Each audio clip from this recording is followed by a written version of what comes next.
what are some of the biggest stars playing at this summer Olympics. Now, this summer's Olympics is going to be very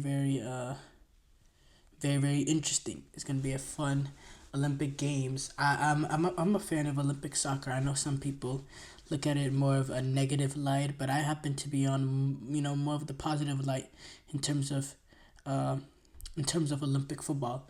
I love watching Olympic football. I think Olympic football does belong in the Olympics, contrary to some opinions of certain people out there. But I believe football belongs in the Olympics. I think the Olympics is a display of the greatest athletes, and I think soccer is the best sport in the world, so it should be in the Olympics. And really, if it was up to me, I think it would be more of a bigger thing at the Olympics than just another youth competition, because that's what it is, a U23 competition with a few overage players. I'd really make it kind of like it could be a substitute for the Confederation Cup. Now that they don't have the Confederation Cup anymore, teams could take the Olympics seriously. Now, obviously, it's tricky when you have the European Championships and Copa America in that same window. Teams are not going to be able to send, like an example, France, they're not going to be able to send Mbappe to boast the Olympics. And actually, Mbappe is one of the age-eligible players, so that's not even a good... Okay, Griezmann. France are not going to be able to send Griezmann to boast the Olympics and Euros. It's just impossible. Clubs won't approve of it, and it'll be too much for the player. And by the way, also something, if you make it a normal international tournament, and you make it a FIFA sanctioned tournament, the clubs are not going to have a right to, deny the players from, going to the Olympics. So I think that'll make the Olympics even more of a big deal as well. And yeah, I think FIFA could make the men's side better. Basically what it is for the women's side. I think they could get clever with it. Now, obviously, there's a lot of football already players have to play, and it's just going to be a whole nother thing of people being critical, or why add football. But you leave it up to the players. If they want to play at the Olympics, they should be allowed to play at the Olympics. The club should not have a right to ban, in my opinion, and I think FIFA could change it up and, make this more of a tournament that's respected. But yes, there are still some big stars competing at this summer's Olympics. There's always big stars competing at the Summer Olympics. If you go back to the last Olympics, Spain basically took their full U23 team. I mean, Spain literally took their full U23 team, and they took a lot of players that were playing at the Euros earlier that year. I think Pedri was on the obviously Pedri was on that team. There was the people talking about how much games he played, but yes, Pedri was on that team. Oyarzabal was on that team. Eric Garcia was on that team after playing in the European Championship. Plenty of players that played in the European Championships were among the team, because in Spain, the Spanish Federation has a rule where you cannot block a player from joining the Spain Olympic team in La Liga. So Spain, where the U23 team was able to take advantage of it. Now they're not doing that same thing. Spanish Federation, they're not taking Lamine Yamal and Nico Williams, but they still have a few players that were, some very good players. Pau Cubarsi from Barcelona is going to be part of the team. And Eric Garcia, he's also going to be a part of the team from Barcelona. He actually is a silver medalist at the Olympics already. He won the last Olympics. Fermin Lopez, also another the Barcelona trio. They're going to be involved. So there's, they're not taking the full team like they took at the last Olympics, the full U23 team. But, they have some very good players in there, and they're going to be a threat. Morocco, they've taken Achraf Hakimi, actually. I'm surprised he was able to get his release from PSG. He actually goes in as a overage player, with him being age 25. And he has an opportunity to represent his country on the Olympic stage. It'll be a great opportunity for him. Great opportunity for him. Abdi Ez Al Zuli is also going to be involved in that team. If you remember Abdi Ez Al Zuli, he was on Barcelona a few years ago. He was one of the youngsters that were really playing under Xavi. Now he's playing at Real Betis, and yeah, he's a pacey player, and he'll be an option. He'll be a good winger option for this Moroccan Olympic team. You have the likes of Naby Keita, who he's gonna be playing for Guinea. He's gonna be captaining Guinea. Guinea, they were able to get in. They were one of the last teams to get in through a playoff. They actually happened to be in the group with the U.S., so it's gonna be interesting to see Naby Keita, how the U.S. can contain him. But he's a very, very good player. He's an overage player, obviously, with him being 29, playing at Liverpool all the years. Now he's at Werder Bremen. And yeah, it's going to be, interesting how they handle him. El Neni, he's going to be one of the overage players, formerly Arsenal midfielder, but now he's now I believe he's a free agent, but he's going to be one of the overage players for Egypt. Ryan Cherki playing for France, also Olympic Lyon is a player I really, really like. France, they got let's be honest regarding France. France, they got a super team, and they don't even have their best U23 players. They have Olise, who was one of their best U23 players, but they didn't take a full youth. Like, they didn't take the likes of Chouameni, Camavinga, Saliba, but man, this team is still loaded. Oh my goodness, they are loaded. They're loaded with some strong overage players, with Lacazette and Jean-Philippe Mateta. Defensively,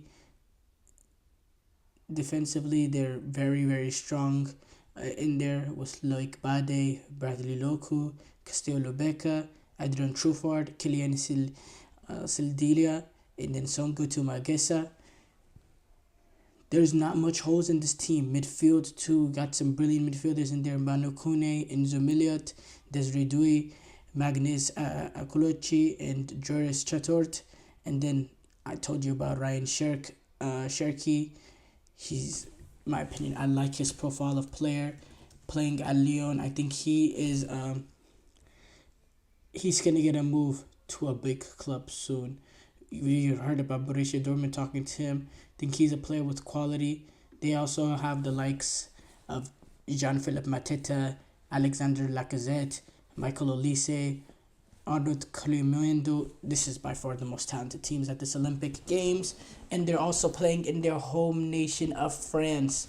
They're going to pack every stadium. They have the quality of the players. The one question is their manager, Thierry Henry. Is he a great manager? Is he not? I don't know. And will that really get exposed at this Olympic level when you have this much talent? I don't know. But is he able to keep up with other managers in terms of in-game tactician, in terms of being able to manage a squad? I'm very, very interested. But let's be fair. With this quality of players, they're going to pack every stadium because the tournament is going to be in France, and they're going to have the home support of a nation trying to bring the Olympic gold medal to France for the first time ever. It's going to be fantastic to watch, and I'm already saying this, we're here in the U.S.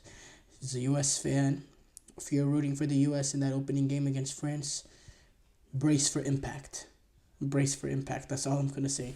Absolutely brace for impact, because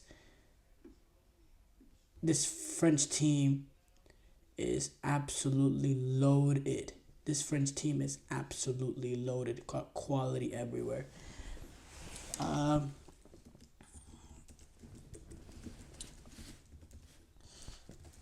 I talked about the U.S. team. They're not that strong. In my opinion, they're not that strong in my opinion. The overage players is Walker Zimmerman and Miles Robinson, which provides stability in the back. I think they're two decent center backs. Okay, and then Georgia Mihailovic in midfield, but there's better overage players that we could have got. Much better overage players that we could have got. And let's be honest, you look at that team, it's an MLS roster, and it's primarily because, well, the European guys, we couldn't get. Well, we tried to get Haji Wright as an overage player, I heard, but Coventry didn't allow that. And, we have some top U23 players that can get in. I mean, almost, you look at the national team, you got Yunus Musa, you got, I believe Yunus Musa, is he still 23 actually? Yeah, he is. Clearly, U23. You got Yunus Musa, Giovanni Reina, Ricardo Pepi, Valerian Balogun. You got so many U23 players involved in the Copa America roster, but, obviously club situation, they won't release their players, and, we're left with these guys, and, there's serious issues with our fullbacks, in my opinion, and our strikers, Duncan McGuire, who, in my opinion, is not that good. Let's just be fair, he's not that good, and he's the only option at number 9, and I don't see any of the attacking players that we have that can play in that false 9 role. There's none of them that have those kind of qualities, that kind of flexibility to play that role. So yeah, I don't know. I don't think this U.S. team is that strong, honestly, but it's unfortunate. It's unfortunate. I don't want to be too pessimistic. But yeah, I also, a team, maybe in my opinion, that I think the biggest threat to France of getting the Olympic gold is Argentina. Because Argentina has some quality with Julian Alvarez, Geronimo Rulli, Thiago Almada. They also have a center back experience of Nicolas Otamendi. This Argentinian team is loaded. And they have quality, and they also have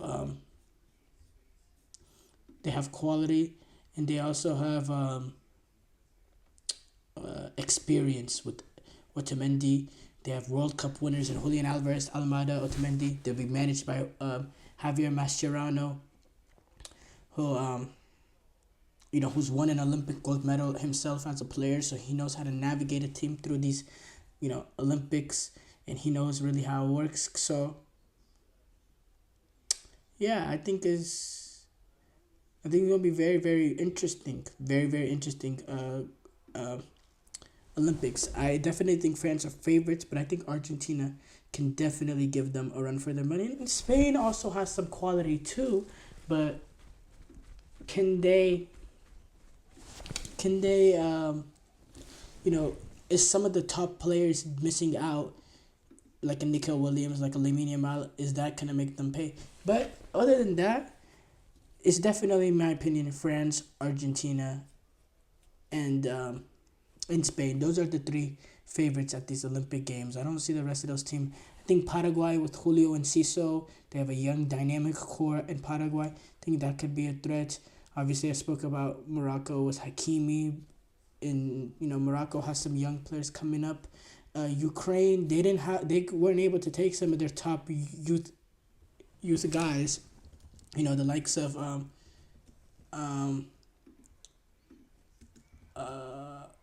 Mikhailo Mudrik. He's not going to be playing at the Olympics. So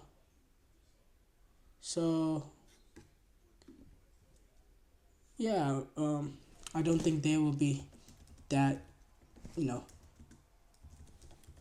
big of a threat. So yeah, I think it's gonna be a very, very good Olympic Games. Always there's the 1 or 2 players that really pop and make a name for themselves, that really come off.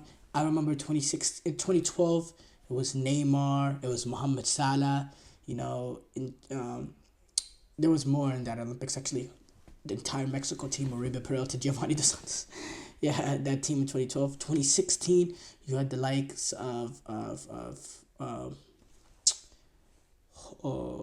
Serge Gnabry. He made his name at that Olympic Games. Serge Gnabry, that was the big one out of that. Then the last Olympic Games, Marco Correa, Anthony to an extent, but he didn't really live up so far. But yeah, it always gives a chance for these 2, 3 guys to really pop out and make a name for themselves. So I'm excited to see who that will be at this summer's Olympic Games. I really am.